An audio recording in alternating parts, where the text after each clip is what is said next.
We talked about free fall and we've talked about vector addition. We're going to combine those two things to try to understand how a projectile moves through the air.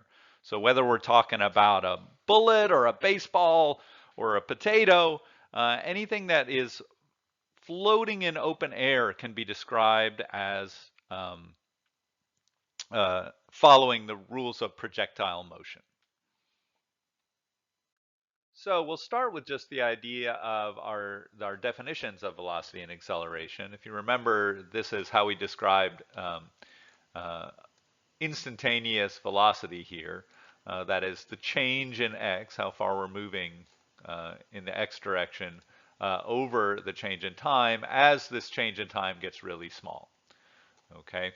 What we've done here is just taken that definition and defined it in component terms, right? So here we just have the x part of our motion, and here is the x change in position.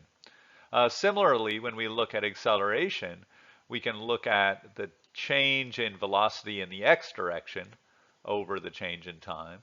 And that's going to be our acceleration in the x direction. So we can actually have an acceleration in the v direction and the y direction at the same time, right? Or the velocity rather. So here we have this race car driving, and its total velocity is in this direction, right? And so it's got a velocity in the x direction and a velocity in the y direction. If it were going straight this way, all of its velocity would be in the y direction, and it wouldn't have any velocity in the x direction. So this actually raises some interesting questions, right? If this race car is turning, right, and it's going the same speed, let's say it's going 200 miles per hour, as it turns here, the components are actually changing, right? By the time it gets here, its velocity in the y direction is going to be bigger than it is down here. And eventually, if it turns so it's going straight up, it's not going to have any velocity in the x direction at all. So let's go back to our definition here. If that, at the beginning here, the velocity in the x direction is here, right? And then delta t later, it's going straight up. And so it doesn't have any velocity in the x direction, then what can we say? Well, it's gone from having a positive velocity in the x direction to no velocity. That means that this term here is non-zero, right? It has a real value. And that means that it's accelerating in the x direction, which is interesting, right? Because it's not accelerating overall. It's not gaining any speed, but it is accelerating. So what we learn from that is that acceleration here can simply mean a change in direction. And that'll become important when we start talking about rotational kinematics and how we describe uh, an object moving in a circle. Because as you can see from this example, this race car, if it's going in a circle, it's constantly accelerating, even if it's keeping its same speed. So that's something to kind of keep in mind. Acceleration doesn't necessarily mean speeding up or slowing down. It means that your velocity vector is changing. And here for this car, that's happening. All right, so let's talk about one key example of 2D kinematics, and that's projectile motion. Um, uh, and this is the motion that describes the path taken by an object projected through air. So let's say I throw a baseball or a potato or project a catapult or a bullet or whatever it is I'm throwing or projecting. It is going to follow a path that looks like this. And this is a quadratic shape. And we'll see why that is in our equations.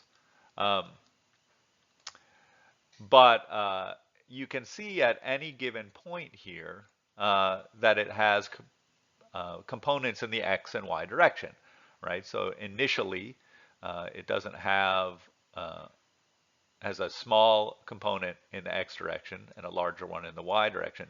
The y component changes. Okay, do you see how it's getting, smaller and smaller, turns to 0 here, and then starts to go down. The x direction component is actually staying the same. Okay, you can see that little blue arrow stays the same. And that tells us two things about projectile motion.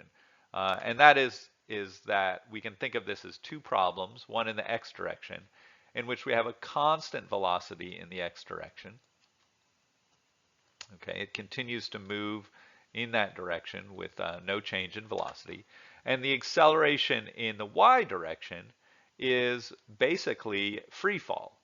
Okay, it's going to always be accelerating downwards in that y direction. Okay, so it's like throwing a baseball straight up in the air while we're pushing the baseball sideways. That's what makes resolving vectors so useful. We take a really complicated motion like this, and we can resolve it into two relatively simple problems. And that's going to help us as we try and solve our problems. So one way of saying what I just said is that those two component directions, the x and the y direction, are independent. That is, they don't affect each other. And so that allows us to solve each direction one at a time. And sometimes it might be easier to solve in the y direction, sometimes it might be easier to solve in the x direction, but we can choose which one we want to solve first, or we can solve them both to get a set of equations that we have to then solve together, depending on the complexity of the problem. So just to give another common example here, here's the motion over time of a ball that's simply dropped and one that is shot in this rightward direction. What you can see from this is that the vertical acceleration of both of these is exactly the same. Okay, so this one is going to fall down at the same rate that the pink one is falling down.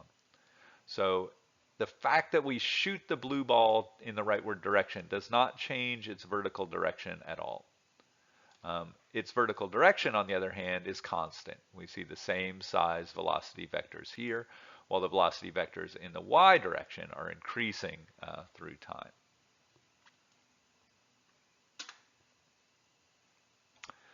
One last thing in terms of describing this, we can chart this path of the ball here, and at any point along that path, and this is something that is true in 1D, but is sort of isn't really interesting in 1D.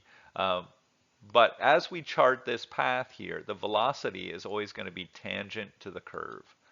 Okay, so if I drew the line that showed the path of this ball, at any given point, if I wanted to know what direction the velocity vector was, I could draw a line tangent to that curve, and it would tell me which way the ball is moving.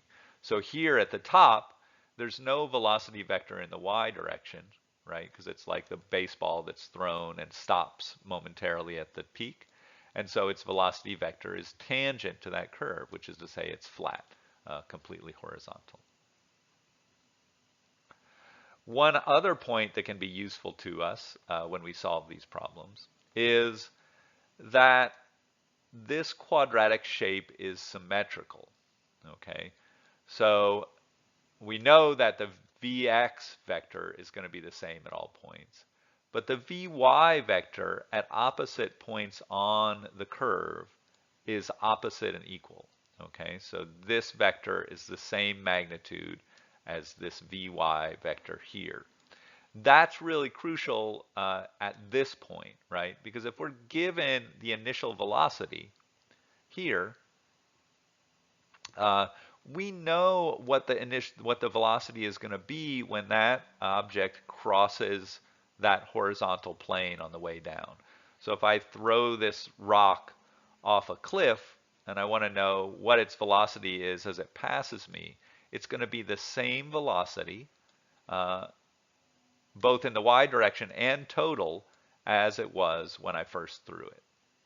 Okay, so that can be a real helpful clue as we solve individual problems. Secondly, and this is, you'll note this theta equals negative theta. If that's true, right, if this velocity, orange velocity vector is the same as this orange velocity vector, and we know that blue vector is the same as that blue vector, then we also know that that angle theta is the same over here. So the symmetry of this nice quadratic shape can be really useful to us.